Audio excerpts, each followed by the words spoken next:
दोस्तों, अगर आप भी मिठाई, पिज्ज़ा, पार्सल वगैरह के डिब्बे कचरे में फेंक रहे हैं, तो आज का वीडियो देखने के बाद आप भी इन सब चीज़ों को फेंकना भूल जाएंगे, क्योंकि इन सभी चीज़ों का बहुत ही अच्छा यूज है।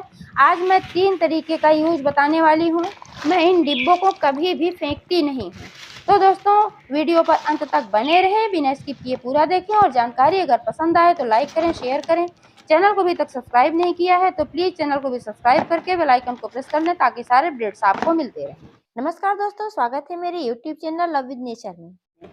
दोस्तों, हम सभी घरों में अक्सर ऑनलाइन सामान आते हैं, जिसमें बहुत सारे गत्ते वगैरह आते हैं और पार्सल के इस तरह से डिब्बे आते हैं।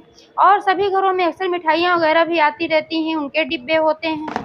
और पिज्ज़ा वगैरह भी आता रहता है, इनके भी डिब्बे, और भी बहुत तरीके के ऐसे ही कागज़ के डिब्बे होते हैं। ये डिब्बे अक्सर दोस्तों कागज़ या कार्डबोर्ड वगैरह के बने होते हैं। तो सबसे पहला जो यूज है, आप देख पा रहे हैं कि यहाँ जो सारे डिब्बे हैं, इन सभी डिब्बों को छोटे छोटे टुकड़ों में तोड़ लेना है और इसमें जो ये प्लास्टिक टाइप का लगा हुआ है, इसको अलग कर देना है। इसको इसमें नहीं रहने देना है। पार्सल के डिब्बों में पैक करते समय इसमें थोड़ा पिन वगैरह का भी इस्तेमाल होता है, तो संभाल करके इसको निकालना है, हाथ में ना लगे, और इसको भी निकाल देना है। और इन सब चीज़ों को निकालने के बाद फिर इसका यूज करना, छोटे छोटे टुकड़ों में ऐसे ही तोड़ना है और इसको यूज करना है कंपोस्ट खाद बनाने में। चाहे आप पूजा के फूलों से बना रहे हैं, जो पूजा में यूज होते हैं, और फूलों को बहुत सारे लोग फेंक देते हैं। उन फूलों को भी नहीं फेंकना चाहिए, क्योंकि जो ये पूजा में चढ़ाए हुए फूल होते हैं, निर्माल्य बन जाते हैं।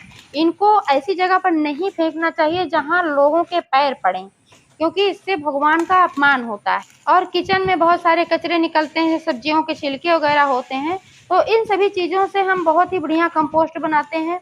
तो साथ में इसको जब हम मिलाते हैं तो कार्बनिक पदार्थ जोड़ने का काम करता है, क्योंकि जब भी हम कोई फर्टिलाइज़र बनाते हैं तो उसमें कार्बनिक पदार्थ ज़रूर डालना चाहिए। बिना कार्बनिक पदार्थ के कोई भी फर्टिलाइज़र पूरा माना ही नहीं जाता है, ना ही वो पावरफुल होता है। ऐसे तो आप सिंपल तरीके से अगर बनाते हैं तो 1-1.5 महीना लग जाएगा, क्योंकि अभी गर्मी पड़ रही है तो गर्मियों में जल्दी डिकम्पोज होता है, सर्दियों में तो 2-3 महीने भी लग जाते हैं। लेकिन इधर तो अगर आप आलू प्याज या अक्सर आलू के छिलके और भी ऐसे थोड़ी सी जो इसमें मॉइस्चर ज़्यादा होता है, इन छिलकों को ऐसे रखते हैं तो 2 ही 3 दिन में ये सड़ना शुरू हो जाता है। लेकिन दोस्तों, आपको चाहिए कि बहुत जल्दी खाद बन जाए, यानी कि 5-7 दिनों में अगर आप खाद बनाना चाहते हैं, तो सबसे पहले आपको क्या करना है कि एक बकेट लेना है और इस बकेट में पानी लेना है थोड़ा सा, और जो ये छोटे छोटे कागज़ के टुकड़े हैं, इनको इस बकेट में डाल करके कम से कम 2-3 घंटे के लिए छोड़ देना है।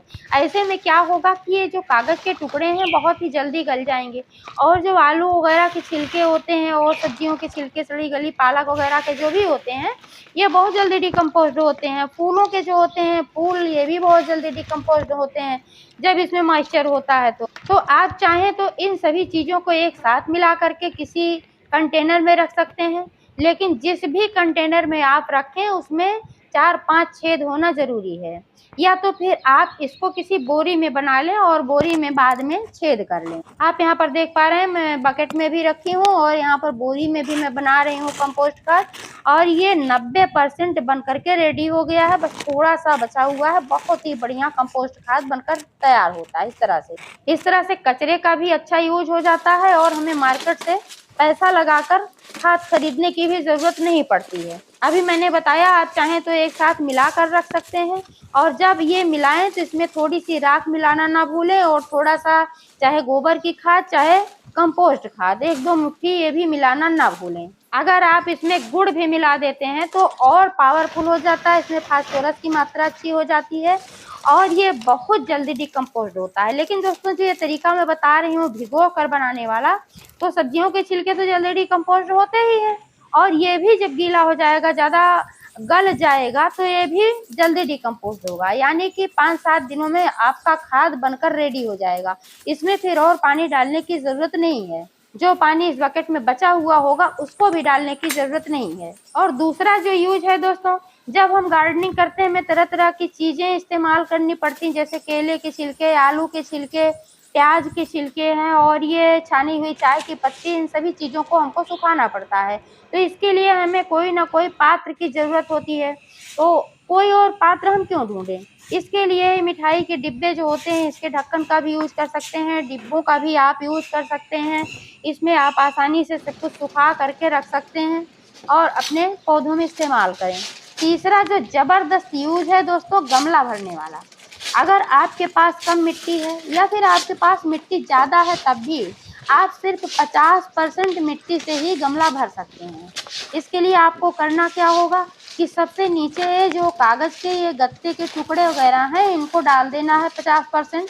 इसके बाद ऊपर से आप जो पॉटिंग मिक्स तैयार करके रखे हैं, जिसमें कि ये मोटी वाली रेत भी मिली हुई होती है 20%, और 50% गार्डन सॉइल और 30% इसमें कंपोस्ट मिला हुआ होता है। आप चाहें तो और भी एडिशनल बहुत सारी चीज़ें होती हैं जो कि आप मिला सकते हैं। इससे क्या फ़ायदा होगा कि नीचे जब ये रहेगा तो धीरे धीरे डिकम्पोज होता रहेगा, आपको मिट्टी भी कम डालने की ज़रूरत होगी, और जब ये डिकम्पोज होता रहेगा तो बहुत ही बढ़िया फर्टिलाइज़र का काम करेगा। हमारे पौधे हरे भरे होंगे, जड़ें मजबूत होंगी, अच्छी फ्रूटिंग और फ्लावरिंग देंगे। साथ ही जब हम पानी इसमें डालेंगे तो डायरेक्ट ड्रेनेज होल से तुरंत फटाफट नहीं बह पाएंगे, इसमें सोखता रहेगा।